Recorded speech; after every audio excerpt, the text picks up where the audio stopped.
भाइयों बहनों मित्रों, हवाई चप्पल वाला भी हवाई यात्रा करेगा। जब प्रधानमंत्री मोदी अपने मखमली कंबल और बिस्तर को नहीं छोड़ते, उस समय ठंड के अंदर देश का किसान सुबह 4 बजे उठकर खेत में जाता है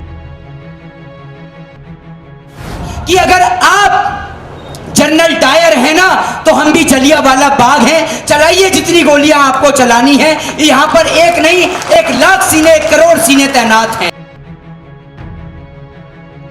जो रहते इस देश में हैं, खाते इस देश का हैं, लेकिन पसंद उन्हें पाकिस्तान की बिरयानी आती है। कि जब सारा देश अंग्रेजों से लड़ाई लड़ रहा था, लोहा लड़ रहा था, ये लोग रानी विक्टोरिया को सलाम ठोकने में लग रहे थे, अंग्रेजों के जूते और चप्पल चाटने में लगे हुए थे।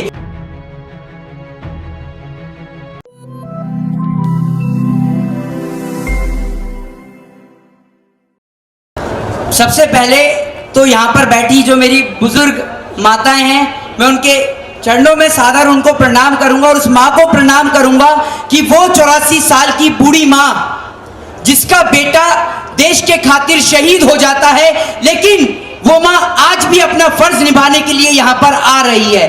और वो मेरे बैठे बुजुर्ग जिनकी अभी घुटने की सर्जरी हुई है, और वो यहां पर अपने दोनों हाथ में एक तरफ अपने बेटे को और एक तरफ अपनी पोती को लेकर आ रहे हैं और दिखा रहे हैं कि बेटा ये देश के हिंदुस्तान की खूबसूरती है और ये देश का हिंदुस्तान है।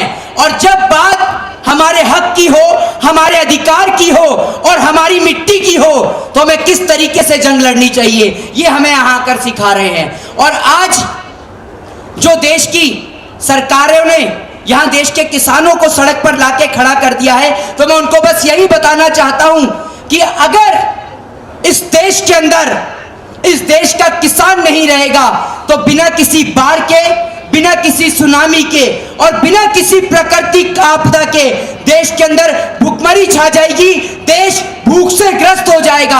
और देश की सरकारें जो कहती हैं कि ये पाकिस्तानी हैं, ये खालिस्तानी हैं, ये आतंकवादी हैं, तो मैं उनसे कहना चाहता हूं कि आप देश के किसान को उस दिन खालिस्तानी, पाकिस्तानी या आतंकवादी कहिएगा जिस दिन आपके पास इतनी टेक्नोलॉजी आ जाए कि आप कंप्यूटर से बैठे बैठे गन्ना उगा सकें, कंप्यूटर से बैठे बैठे ज्वार उगा सकें, मक्का उगा सकें या बाजरा उगा सकें। उसके लिए सुबह 4 बजे उठ के खेत में जाना होता है।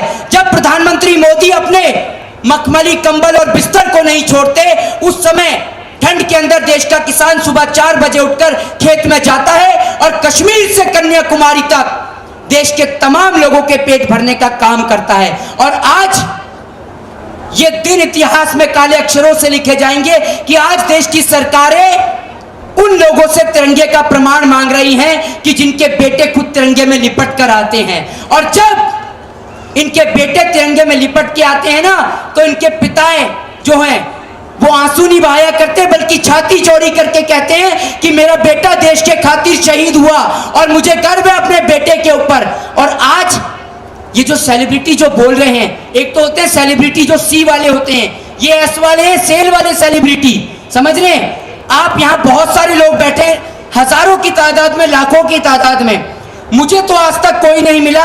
अगर आपको कोई भाई पता हो तो आप बीच में से खड़े होकर मुझे उसका नाम बताइए।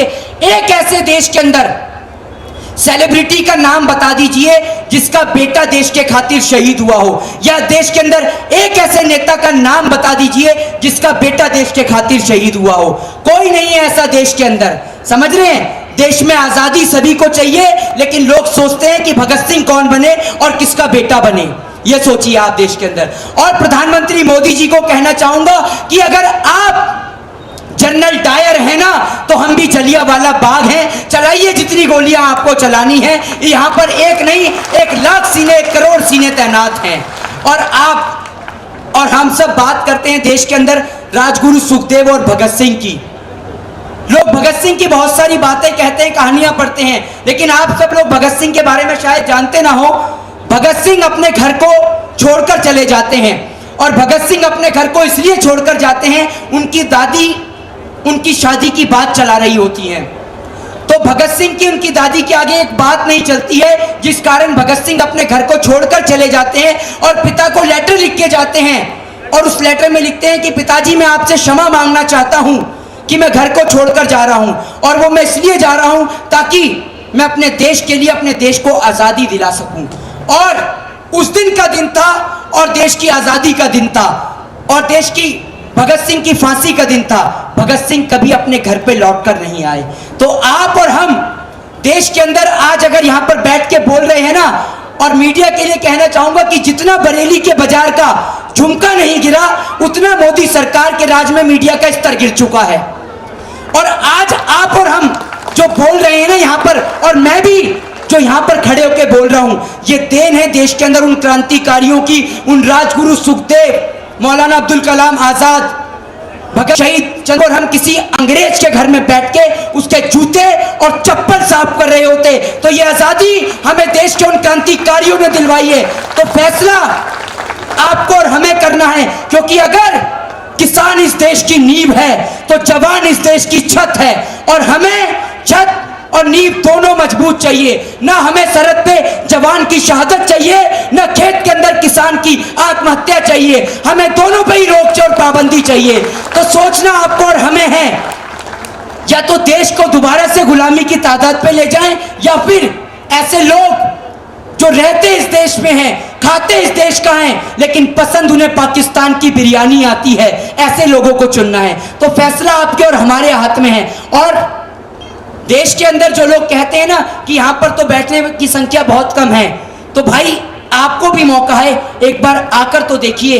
ये देश का किसान है और ये आंखें आंसू आ जाता है कि हमारे होते हुए जो हमारे बड़े बुजुर्ग, हमारी माताएं बहनें, जिन्हें घर में होना चाहिए, अपने बच्चों को सिखाया जाना चाहिए, पढ़ाया जाना चाहिए, वो आज भी आपको और हमें सिखा रही हैं यहाँ आके कि कैसे हमने इस देश को आजाद कराया अंग्रेजों के चंगुल से। और आपको और हमें इस देश को दोबारा से गुलाम नहीं होने देना, क्योंकि सारा ही देश जानता है कि आज जो लोग हैं ना, ये लोग वो लोग हैं कि जब सारा देश अंग्रेजों से लड़ाई लड़ रहा था, लोहा लड़ रहा था, ये लोग रानी विक्टोरिया को सलाम ठोकने में लग रहे थे, अंग्रेजों के जूते और चप्पल चाटने में लगे हुए थे। तभी तो 80,000 स्वतंत्रता सेनानियों में से सिर्फ एकमात्र सावरकर था जिसने माफीनामा लिखा। तभी तो उसे ब्रिटिश गवर्नमेंट जो है 60 रुपए पेंशन देती थी, वरना बता दीजिए। क्योंकि और आज जो लोग कहते हैं ना कि किसान के अंदर यहाँ पर जाति और धर्म से जोड़ने का काम करते हैं, तो मैं उनको बता दूं कि यह आंदोलन ना पंजाब का है ना हरियाणा का है, यह आंदोलन मेरे देश के हिंदुस्तान का है, उस हर एक नागरिक का है जो देश के अंदर किसान के पैदा किए हुए अनाज को खाता है। और जब बात आज उसके अनाज के, उसके रोटी का कर्ज अदा करने की है, तो अगर आप लोग अपने पैरों को पीछे हटा लेंगे ना, तो आप लोग कायर और बुज़दिल कहलाए जाएंगे। क्योंकि अगर आपका खून जाति और धर्म के नाम पर धधकता है ना, और किसान के नाम पर नहीं धधकता, तो आप समझ लीजिए कि आपका खून नहीं, वो पानी है, और उस पानी का कोई इलाज नहीं है। तो किसान के नाम पर जागिए, क्योंकि अगर किसान नहीं रहेगा तो देश में भुखमरी छा जाएगी। और अंत में अपनी वाणी को विराम देते हुए कहना चाहता हूं, क्योंकि देश के लोगों को भूलने की बहुत गंदी आदत है।